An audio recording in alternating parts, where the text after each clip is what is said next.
Updates చూద్దాము. నగరిలో మాజీ మంత్రి రోజా చేసిన కామెంట్స్ వైసీపీలో కాకరేపాయి. ఇప్పుడు YCP senior leader Peddireddy Ramachandra Reddy target గా పరోక్ష విమర్శలు గుప్పించారు రోజా. చిత్తూరు జిల్లాలో వైసీపీకి సీట్లు రాకపోవడానికి కొంతమంది వ్యక్తులు చేసిన లోపాయిక రాజకీయం అంటూ కూడా పెద్దిరెడ్డిపై విమర్శలు గుప్పించారు రోజా.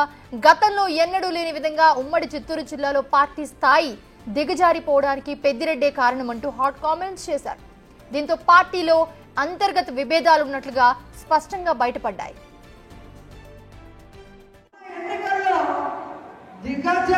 రాజకీయాలు కూటమి ప్రభుత్వమే కాకుండా మన పార్టీలో ఉన్న వాళ్ళు చేయడం వల్ల ఈ జిల్లాలో ఎప్పుడు అత్యధికంగా రావాల్సిన సీట్లు తగ్గాయి. రాబోయే ఎన్నికల్లో కరుణాకర్ రెడ్డి గారి సారథ్యంలో జగనన్నకి ఈ చిత్తూరు జిల్లా ఎప్పుడు అండగా ఉంటుందని నిరూపించారు. అన్ని సీట్లు ప్రభుత్వంతో సహా గెలవాలని కూడా దానికి ప్రతి వైఎస్ఆర్సీపీ కుటుంబ సభ్యులాగా లీడర్ పనిచేయాలని కోరుకుంటూ ఎన్నికల సమయంలో సైతం పెద్దిరెడ్డి వర్గం నగరిలో రోజాకు వ్యతిరేకంగా పనిచేశాయి.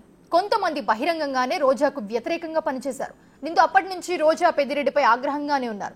అయితే నిన్న జరిగిన విస్తృత స్థాయి సమావేశంలో ఈ విభేదాలు బయటపడ్డాయి. కొంతమంది అసమర్థత పని వల్లే చిత్తూరులో సైతం వైసీపీ ఘోర ఓటమిని చవిచూస్తుందని హాట్ కామెంట్స్ చేశారు రోజా.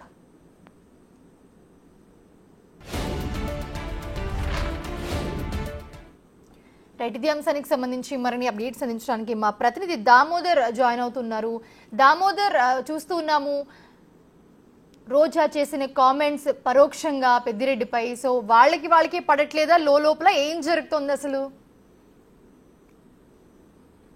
మోనిషా, గత ఎన్నికల్లో వైఎస్ఆర్సీపీ కేవలం 2 స్థానాల్లో, అది కూడా పెద్దిరెడ్డిను ఆయన సోదరుడు మాత్రమే ఉమ్మడి చిత్తూరు జిల్లా నుంచి విజయం సాధించిన నేపథ్యం. అయితే వైసీపీ కూడా ఓడిన ప్రతి చోట భారీ స్థాయి తేడాతో ఓటమి పాలైంది. ఇటు తిరుపతి కానీ, నగరి కానీ, ఏదైతే చంద్రగిరి, అదేవిధంగా జీడి నెల్లూరు కాన్స్టిట్యున్సీలో గతంలో ఎన్నడూ ఊహించని స్థాయిలో ఓటమి పాలైన పరిస్థితుల్లో ఇటు ఏదైతే పెద్దిరెడ్డి రామచంద్రారెడ్డి అసమ్మతి రాజకీయము, ఏదైతే వెన్నుపోటు రాజకీయం చేశాడని అప్పట్లోనే వీరు విమర్శలు చేశారు. ముఖ్యంగా పెద్దిరెడ్డి అనుచరులుగా చెప్పుకుంటున్న వారు ఏదైతే ఎప్పుడున్న కూటమికి పరోక్షంగా సహకారం అందించారు, కొంతమంది టీడీపీలో చేరారు కూడా అంటూ విమర్శలు చేశారు. ముఖ్యంగా ఎన్నికల పోలింగ్ రోజే ఏదైతే శాంత ఎక్స్ మున్సిపల్ చైర్మన్ శాంత, ఆయన భర్త కేజే కుమార్ మీద బహిరంగంగానే రోజా విమర్శలు గుప్పించారు. వీరు పెద్దిరెడ్డితో బాగా సన్నిహిత సంబంధాలు ఉన్నారు. అదేవిధంగా చాలామంది నాయకులు, అంటే ద్వితీయ శ్రేణి నాయకులు మొత్తం పెద్దిరెడ్డికి అనుచరులుగానే ఉంటూ మొన్న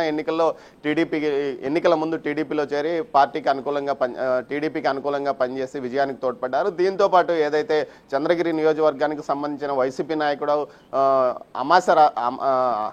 వైసీపీ నాయకుడు కూడా ఒక అతను ఈ విధంగా ఏదైతే టీడీపీకి సహకరించాడండి, ఎన్నికల తర్వాత అతన్ని పార్టీ నుంచి చెవిరెడ్డి భాస్కర్ రెడ్డి సస్పెండ్ కూడా చేయించాడు. ఈ నేపథ్యంలో అదేవిధంగా ఉమ్మడి చిత్తూరు జిల్లాల అధ్యక్షుడిగా ఏదైతే రామచంద్రారెడ్డిని నియమించినప్పుడు వీరంతా బహిరంగంగానే ఏదైతే జగన్ ముందు అసమ్మతి వ్యక్తం చేశారంటూ అందువల్లనే ఆయన్ను మళ్ళా రాయలసీమ ఇన్ఛార్జిగా నియమించారు. ప్రస్తుతం భూమన్ కరుణాకర్ రెడ్డికి ఆ పదవి కేటాయించారు. మొత్తం మీద వివాదం ఇప్పటికీ ఈ సీనియర్ నాయకులు ఎవరైతే ఉన్నారో అటు విజయానందరెడ్డితో పాటు నారాయణస్వామి, మాజీ డిప్యూటీ సీఎం నారాయణస్వామి, రోజా, చెవిరెడ్డి భాస్కర్ రెడ్డి, కరుణాకర్ రెడ్డి, ఈ వర్గం అంతా పెద్దిరెడ్డి వల్లనే తాము ఓడిపోయినామని భావిస్తున్న నేపథ్యంలో వీరంతా వారికి వ్యతిరేకంగానే ఉన్నట్లు సమాచారం. మొత్తం మీద దీనికి సంబంధించి ఎక్కడ అవకాశం దొరికినా, రోజా అయితే ఎక్కడ అవకాశం దొరికినా తన ఓటమికి, తన ఈ పరిస్థితికి కారణం పెద్దిరెడ్డి రామచంద్రారెడ్డి అంటూ కూడా పరోక్షంగా విమర్శలు గుప్పిస్తున్నారు. ఏదైతే ఆమెకు మంత్రి పదవి వచ్చినప్పటి నుంచి తనకు సహకరించలేదు, తన అసమ్మతి వర్గానికి నామినేటెడ్ పదవులు ఇప్పించడంలో అప్పట్లో పెద్దిరెడ్డి కీలక పాత్ర వహించాడంటూ కూడా ఆమె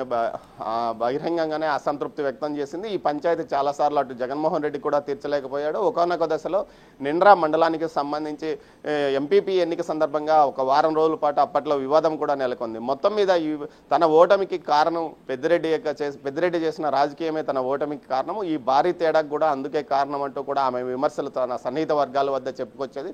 ఈ నేపథ్యంలో నిన్న నగరి నియోజకవర్గ విస్తృత స్థాయి సమావేశంలో ఆమె వేగంగా 1000 మందికి పైగా ఉన్న పార్టీ కార్యకర్తల సమావేశంలోనూ, అదేవిధంగా జిల్లా అధ్యక్షుడు కరుణాకర్ రెడ్డి, ఎంపీ గురుమూర్తితో పాటు మాజీ ఎంపీ రెడ్డప్ప ఉన్న వారి సమక్షంలోనే తన ఆవేశాన్ని, ఆగ్రహాన్ని వ్యక్తం, తన అక్కస్సును వెలిబుచ్చుకుందని చెప్పవచ్చు. మొత్తం మీద జిల్లాలో అసమ్మతి రాజకీయాలు, వైసీపీలో అసమ్మతి నెలకొంది. అటు పెద్దిరెడ్డికి వ్యతిరేకంగా ఓ టీం మాత్రం పనిచేస్తుంది. వీరంతా సీనియర్లు, ఏదైతే వైసీపీలో సీనియర్ నాయకులుగా ఉన్న వీరంతా పెద్దిరెడ్డి వల్లే తమ ఓటం పాలైంది, తమను ఇబ్బంది పెట్టారు, అధికారంలో ఉన్నప్పుడు ఇబ్బంది పెట్టారు, ఇప్పుడు కూడా ఇబ్బంది పెట్టడానికి ప్రయత్నించడం వల్లే తాము అతన్ని జిల్లా అధ్యక్ష పదవి వద్దని చెప్పామంటూ కూడా వారు సన్నిహితుల వద్ద చెప్పుకుంటున్న పరిస్థితి. మొత్తం మీద ఈ విధంగా తమ ఏదైతే జిల్లాలో ఒంటెద్దు పోకడలతో పెత్తనం చేసిన పెద్దిరెడ్డి వల్లనే తమను ఎవరు పట్టించుకోలేదు, తమను అనేక ఇబ్బందులకు గురి చేశారంటూ కూడా వారు చెప్పుకొచ్చిన నేపథ్యము. మొత్తం మీద ఈ విషయాన్ని ఏదైతే నిన్న ఆమె మాట్లాడిన విషయాలు జగన్మోహన్ రెడ్డి వరకు వెళ్ళినట్లు తెలుస్తుంది. అయితే దీనిపైన ఆయన ఏం కామెంట్ చేసినట్లు లేదు. మొత్తం మీద అయితే జిల్లాలో పెద్దిరెడ్డి వర్సెస్